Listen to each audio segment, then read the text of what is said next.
Hello all, good morning. So today I am going to explain in this video about what is corporate veil. So corporate veil ante enti and elanti situation lo ee corporate veil applicable avutundi and with the help of famous case la Jones versus Lipman ane case ni example ga తీసుకొని మీకు ఇందులో explain చేయడం జరుగుతుంది. So మీరు and ఈ వీడియోలోనే you can find cartoon kind of a video మీకు ఈజీగా అర్థం అవడానికి ఒక కార్టూన్ క్యారెక్టర్స్ని ఇంట్రడ్యూస్ చేసి కొంచెం ఫన్నీగా మీకు కాన్సెప్ట్ని అర్థం చేసుకోవడానికి నేను ఎక్స్ప్లెయిన్ చేశాను. సో జస్ట్ వాచ్ చేసి ఎంకరేజ్ చేయండి. So getting in to the topic. So first of all what is corporate veil? So corporate మన అందరికీ తెలుసు, వెయిల్ అంటే తెలుగులో మీనింగ్ పరద, ముసుగు అనమాట. సో కార్పొరేట్ వెయిల్ అంటే ఒక పరదాని ఒక ముసుగును రిమూవ్ చేస్తారనమాట. సో వాట్ ఈస్ దట్ పరద, ముసుగు or what is corporate veil అనేది ఇప్పుడు మనం ఎక్స్ప్లెయిన్ చేసుకుందాం. కార్పొరేట్ వెయిల్ అనేది ఒక important principle in company law. So company లాలో కార్పొరేట్ వెయిల్ అనేది చాలా ఇంపార్టెంట్ ప్రిన్సిపల్. ఏం చెప్తుంది ఈ ప్రిన్సిపల్ అంటే, సో ఈ ప్రిన్సిపల్ ద్వారా మనం అర్థం చేసుకోవాల్సింది ఏంటంటే, company has a separate legal entity. So company అనేది ఒక సపరేట్ లీగల్ ఎంటిటీ. అందులో ఉన్న డైరెక్టర్స్ కి షేర్ హోల్డర్స్ కి రిలేషన్షిప్ ఉంటుంది. సో వాళ్ళకి ఎఫెక్ట్ కాకోకుండా ఏదైనా షూ చేసిన, కంపెనీ మీద ఏదైనా కేసు వేసినా కూడా, కంపెనీ వేరే వాళ్ళ మీద వేయాలనుకున్నా కార్పొరేట్ కంపెనీ అనేది ఒక సపరేట్ లీగల్ ఎంటిటీ లాగా, ఒక ఆర్టిఫిషియల్ పర్సన్ లాగా వర్క్ చేస్తుంది అనమాట. So that is the main important principle here, and which means that the owners, shareholders or directors of the company are separate from the company itself. The debts, losses or legal liabilities of the company not personally affect its owners. Directors ki gaani, shareholders ki gaani ఎటువంటి సంబంధం ఉండదు అనమాట. ఏదైతే company losses లో ఉంటుందో, legal liabilities ఏదైనా ఉన్నా, అప్పులు ఏమైనా ఉన్నా కూడా అవి పర్సనల్ గా డైరెక్టర్స్ కి, షేర్ హోల్డర్స్ కి అఫెక్ట్ అవ్వవు. బేసిక్ గా ఈ సపరేట్ లీగల్ ఎంటిటీ అనే కాన్సెప్ట్ లో ఇది అనమాట. So first what is corporate veil అంటే, సమ్ టైమ్స్ పీపుల్ ఈ సపరేట్ లీగల్ ఎంటిటీ అనే కాన్సెప్ట్ ని, సో నేను అప్పు చేసినా కూడా, వాంటెడ్ గా ఏదైనా నేను మిస్యూజ్ చేసినా, ఫ్రాడ్ చేసినా కూడా నాకేం ఎఫెక్ట్ కాదు కదా అనేసి షేర్ హోల్డర్స్ కానీ డైరెక్టర్స్ కానీ కొంతమంది ఫ్రాడ్ చేసేసి అవతల వాళ్ళ కంపెనీస్ ని చీట్ చేయడానికి ఛాన్సెస్ ఉన్నాయి. సో అలాంటివి జరగకోకుండా ఈ కార్పొరేట్ వెయిల్ అనే కాన్సెప్ట్ యూజ్ అవుతుంది అనమాట. So sometimes people may misuse this corporate veil for the personal benefits. In such cases the court may lift the pierce. అంటే ఆ ముసుగుని తీసేసి ఒరిజినల్ గా ఎవరైతే స్కామ్ చేశారో ఆ పర్సన్స్ ని ఇండివిజువల్ గా పనిష్ చేయడానికి ఈ కార్పొరేట్ వెయిల్ అనేది ఒక ఆయుధం లాగా యూజ్ అవుతుంది అనమాట. That is the main principle concept in corporate veil. So next, situations where the corporate veil can be lifted. So ఎక్కడ లిఫ్ట్ చేస్తారు కార్పొరేట్ యొక్క ముసుగు అనేది? ఈ సపరేట్ లీగల్ ఎంటిటీ అనేది ఎక్కడ వర్కౌట్ అవ్వదు అని అంటే, ఏవైతే కంపెనీస్ ఫ్రాడ్ గా చేస్తాయి, when a company used for fraudulent activities. So కంపెనీని క్రియేట్ చేయడమే ఒక ఫ్రాడ్లెంట్, ఒక మోసం చేయడానికి క్రియేట్ చేస్తే, లేదా ఏదైనా వైలేషన్ ఆఫ్ పబ్లిక్ పాలసీని వైలేషన్ చేసిన, when a company is created to bypass government regulations, avoiding legal obligations. ఏదైనా ఒక కంపెనీ మిస్యూజ్ చేసుకొని వచ్చి ఆ లీగల్ ఆబ్లిగేషన్స్ ని ఎస్కేప్ చేయడానికి కొత్తగా ఒక కంపెనీ క్రియేట్ చేసి ఆ కంపెనీకి ఈ కేసుని అప్లై చేద్దాం అన్నట్లు లీగల్ ఆబ్లిగేషన్స్ ని అవాయిడ్ చేయడానికి, ఇలాంటి సిచ్యువేషన్స్ లో కార్పొరేట్ వెయిల్ అనేది అప్లై అవుతుంది అనమాట. అలాంటి సిచ్యువేషన్ లో కంపెనీ అనేది ఒక ఆర్టిఫిషియల్ పర్సన్ గా కన్సిడర్ చేయరు, సపరేట్ గా కన్సిడర్ చేయకోకుండా ఆ యొక్క సెపరేట్ లీగల్ ఎంటిటీ అనే ముసుగును తీసేసి ఎవరైతే ఆ ఒరిజినల్ పర్సన్ స్కామ్ చేశారో లేదా ఫ్రాడ్ చేశారో ఆ పర్సన్స్ ని కోర్ట్ అనేది పనిష్ చేయడం జరుగుతుంది. That is all about corporate veil. So next మీరు ఒక కార్టూన్స్ ని యూజ్ చేసుకొని నేను లిప్మాన్ వర్సెస్ జోన్స్ అనే కేస్ ని మీకు ఈజీగా అర్థం అవడానికి క్రియేట్ చేశాను. చెక్ చేయండి, చూడండి ఈ సేమ్ వీడియోలోనే. దాని తర్వాత నేను ఈ లిప్మాన్ వర్సెస్ జోన్స్ లో ఏం జరిగిందో నేను మీకు చెప్తాను. Hello, sir.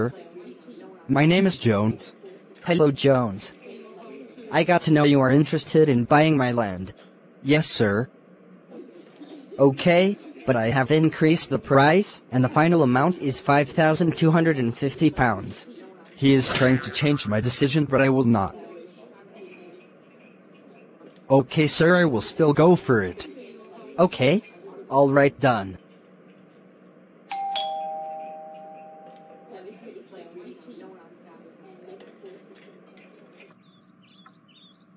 Hi, Lipman. Where are you coming from? I am coming from a restaurant, selling my land. What, you sold your land? But why? Why are you so shocked? Because one company is going to come near your land area which will increase the value of your land. What, but I have already made an agreement with Mr. Jones. No way, this should not be done. Wait, let me think something. Okay, help me please. Idea, you can make a company. As a company has its own separate entity, you can hold property in its own name. By selling your property to the company, it will be company's property, it can remain with you.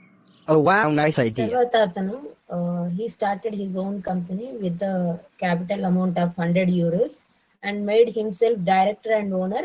Then he transferred the land which he had agreed to sell to Jones to the Sham company for 3000 euros. Sham company means the company is created for the illegal purpose or fraudulent activity కోసం ఏదైతే కొత్త కంపెనీని start చేస్తారో అటువంటి కంపెనీని Sam company అంటారు. Hi sir, where was you gone? Why are you not picking my calls? Leave that. When are you going to sell your land? Oh that. I have already sold it to the company I formed. What?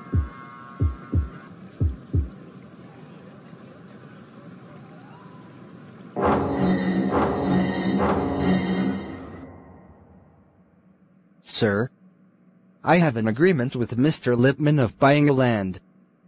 But he fraudulently made a company where he is the only director and owner and sold his land to the company just to not sell his land. I request you to undo his doing and make me the rightful owner of the land. Sir, but a company is a distinct person having its own separate legal entity which is called the corporate veil. So the property belongs to company and not me. The defendant company is the creature of the first defendant, a device in a sham, a mask which he holds before his face in an attempt to avoid recognition by the eye of equity. And rules of the Supreme Court could apply to the circumstances. Thus the corporate veil will be lifted and Mr. Lipman and the company would be the same person. Thus Mr. Jones will get the land. ఇప్పటి వరకు మీరు cartoon video చూసారు కదా Jones versus Lippmann case గురించి. So మీకు ఇప్పటికే concept అర్థమై ఉంటుంది ఆ జోన్స్ వర్సెస్ లిప్మాన్ కేసులో కోర్ట్ ఏం జడ్జిమెంట్ ఇచ్చింది, వాట్ ఈస్ ద ఫ్యాక్ట్స్ అనేసి. సో మీకు ఇంకా ఈజీగా అర్థం అవడానికి జస్ట్ నేను ఎక్స్ప్లెయిన్ చేస్తాను.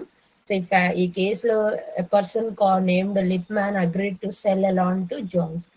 లిప్మాన్ అనే అతను జోన్స్ అనే అతనికి ల్యాండ్ అమ్మడానికి అగ్రిమెంట్ చేసుకున్నారనమాట. సో అయితే అగ్రిమెంట్ చేసుకున్న తర్వాత బిఫోర్ కంప్లీటింగ్ ద అగ్రిమెంట్ అయిపోయింది. అది కంప్లీట్ అవ్వక ముందు Lipman transferred the land to a company that he fully controlled. He started a company. అంటే మీరు వీడియోలో చూసినట్లు లిప్మాన్ అనే అతను అగ్రిమెంట్ చేసుకున్న తర్వాత సో అతను చెక్ చేసుకుంటే ఆ ల్యాండ్ కాస్ట్ అనేది సడన్ గా ఇంక్రీజ్ అయింది అనమాట. కానీ ఈ జోన్స్ అనే అతనితో లెస్ కాస్ట్ తో అగ్రిమెంట్ చేసుకుంటారు. సో అప్పుడు ఏం జరుగుతుందంటే ఈ లిప్మాన్ ఆ కాంట్రాక్ట్ అవాయిడ్ చేయడానికి సో తనంతట తనే తన ఓన్ గా ఒక కంపెనీ అనేది స్టార్ట్ చేస్తారు, ఒక షామ్ కంపెనీ. షామ్ అంటే newly launched company to do the scam కానీ టు డూ ద ఫ్రాడ్ఫుల్ ఏదైనా ఫ్రాడ్ యాక్టివిటీ చేయడానికి ఒక కంపెనీని కొత్తగా చేస్తే అలాంటి కంపెనీని షామ్ కంపెనీస్ అని లేదా క్లాక్ కంపెనీస్ అని కూడా అంటారు అనమాట. సో అలా ఒక షామ్ కంపెనీని క్రియేట్ చేస్తారు, కొత్త కంపెనీని స్టార్ట్ చేస్తారు. అతను స్టార్ట్ చేసి ఇతని యొక్క ల్యాండ్ ని కంపెనీ పేరు మీదకి ట్రాన్స్ఫర్ చేస్తారు. ఎందుకంటే కంపెనీ అనేది ఒక individual personality, separate legal entity, ఒక ఆర్టిఫిషియల్ పర్సన్ ఒక అని అలాంటి వాటి మీద కేసు వేయాలంటే వేయలేరు కాబట్టి కొంచెం కష్టం కాబట్టి సో ఇతను యొక్క ల్యాండ్ ని మొత్తం కంపెనీకి సేల్ చేసేస్తారు అనమాట. సేల్ చేసేసి అక్కడ నుంచి ప్రాఫిట్ అతను కాస్ట్ ని తీసుకుంటారు. ఎందుకు చేశారు ఈ కంపెనీకి, ఎందుకు సేల్ చేశారంటే జోన్స్ అనే అతనికి తక్కువ కాస్ట్ లో అతని యొక్క ల్యాండ్ ని అమ్మడానికి ఎస్కేప్ చేయడానికి ఆ కాంట్రాక్ట్ అనేది తప్పించుకోవడానికి అందులో ఉన్న కాంట్రాక్చువల్ అబ్లిగేషన్ ని తప్పించుకోవడానికి ఇతను కొత్త కంపెనీ అనేది క్రియేట్ చేశాడు. చేసిన తర్వాత ఈ జోన్స్ ఎవరైతే అఫెక్టెడ్ పర్సన్ ఉన్నారో అతను కోర్టుకి అప్రోచ్ అయ్యి సో కోర్టు ముందుకి తీసుకెళ్తాడు అనమాట. అక్కడ లిప్మాన్ యొక్క ఫ్రాడ్లెంట్ యాక్టివిటీని ఎలా యూజ్ చేసుకున్నారో కంపెనీని స్టార్ట్ చేసి అనేది వెలుగులోకి వస్తుంది. సో జడ్జిమెంట్ ఏమి ఇచ్చారంటే the court consider the company as a mere packed or sham అనమాట. అంటే కొత్త కంపెనీ కొత్తగా క్రియేట్ చేశారు, ఓన్లీ ఫ్రాడ్లెంట్ యాక్టివిటీని చేయడానికి కోసమే చేశారు. And court lifted the corporate will. Corporate అనే ఒక ఫ్లెక్సిబిలిటీ ఏదైతే ఉందో, సపరేట్ లీగల్ ఎంటిటీ అనేది ఏదైతే ఉందో ఆ యొక్క ముసుగును పరదాను రిమూవ్ చేసేసారు court. It held that Lipman personally responsible and ordered him to transfer the land to Jones అని జడ్జిమెంట్ ఇచ్చారనమాట. So that is all about corporate veil and with the famous case la Jones versus Lippmann case. Thank you so much. Please follow, subscribe and like if you guys like my video and explanation. Thank